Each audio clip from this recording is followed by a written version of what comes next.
کے جتنے بھی آئینے ہیں وہ ٹوٹ جائیں تو بے وقار ہو جاتے ہیں،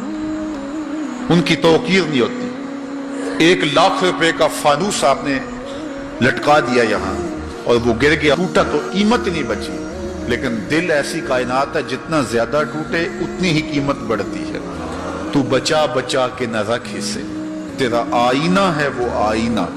کہ شکستہ ہو تو عزیز تر ہے نگاہ آئینہ ساز۔ اچھا ایک اور بات ہے دل کی، گھر لٹ جائے تو لوگ روتے ہیں گھر لٹ گیا اور گھر برباد ہو گیا، لیکن دل لٹے تو آباد ہوتا ہے۔ اقبال نے کتنے خوبصورت پیرائے میں یہ بات کی کہ قید میں پہنچا تو حاصل مجھ کو آزادی ہوئی،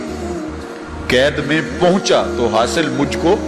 قید میں پہنچ کے تو آزادی چھنتی ہے، لیکن یہ عجیب جہان ہے، قید میں پہنچا تو حاصل مجھ کو آزادی ہوئی، دل کے لٹ جانے سے اس گھر کی آبادی ہوئی۔ تو یہ لٹتا ہے تو آباد ہوتا ہے، وہ دل دل ہی نہیں جو ابھی تک لٹا نہیں، جب دل لٹتا ہے تو آباد ہوتا ہے۔ اور کتنے خوش نصیب وہ ہیں جو جن کے دل مدینے کی گلی میں لٹے ہیں۔ اللہ اکبر، تڑپ اس کے لیے سامان زندگی ہے۔ اللہ اکبر، مجھے بہت پرانی یاد آ گئی،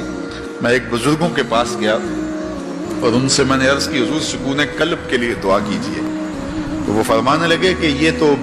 تڑپتا ہی رہے تو اچھا ہے، اس کی تڑپ ہی زندگی ہے، اس کا تڑپنا اور بےتاب رہنا ہی زندگی ہے۔ آتش کا شعر ہے اور کتنا کمال اس نے لکھا، وہ مزہ دیا تڑپ نے میری آرزو ہے یا رب، وہ مزہ دیا تڑپ نے میری آرزو ہے یا رب، میرے دونوں پہلوؤں میں دل بے قرار ہوتا۔ وہ کہتا ہے ایک پہلو میں دل ہے اور وہ تڑپتا ہے یاد محبوب میں، تو اتنا سرور آتا ہے کہ راتیں بیت جاتی ہیں۔ وہ کہتا ہے جب میرے ایک پہلو میں دل ہے تو سرور زندگی نصیب ہو گیا ہے، اگر میرے دوسرے پہلو میں بھی دل ہوتا تو پھر کیا کیفیت ہوتی۔ اور یہ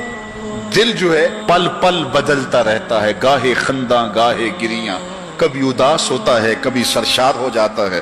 کبھی غمگین ہو جاتا ہے، کبھی مسرتوں سے لبریز ہو جاتا ہے،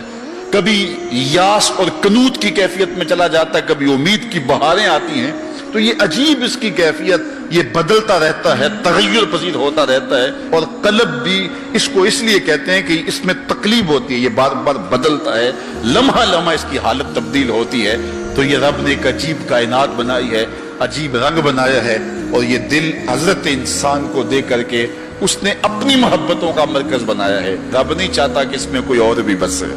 وہ کہتا ہے یہ ڈیرا تو میں نے اپنے لیے بنایا ہے، اور بدبخت تو نے کسی اور کو بسا لیا یہاں، تو نے خواہشات نفس کو یہاں بٹھا لیا، تو نے شیطان کو جگہ دے دی، اس تخت پہ تو میں نے بیٹھنا تھا، یہ تو میرے لیے ہے، یہ تو میری محبتوں کی آماجگاہ ہے، یہ تو میرے جلووں کا مرکز ہے، تو میں نے یہاں نزول اپنی رحمتوں کا کرنا تھا، تو نے کس غیر کو بٹھا لیا۔ یار حجلہ عروسی کے اندر اگر کوئی غیر ہو تو پھر غیرت مند محبوب تو وہاں نہیں آتا، غیرت مند محبوب تو تب آئے گا کہ اسے نکالو میں پھر آؤں گا۔ کہا خواہشات کو نکالو، حرص و ہوا کو نکالو، آرزوؤں اور تمناؤں کو نکالو، دل کو پاکیزہ مصفہ ستھرا منور اور مطہر کر لو، اور پھر آواز دو میرے مالک ہر تمنا دل سے رخصت ہو گئی، اب تو آجا اب تو خلوت ہو گئی۔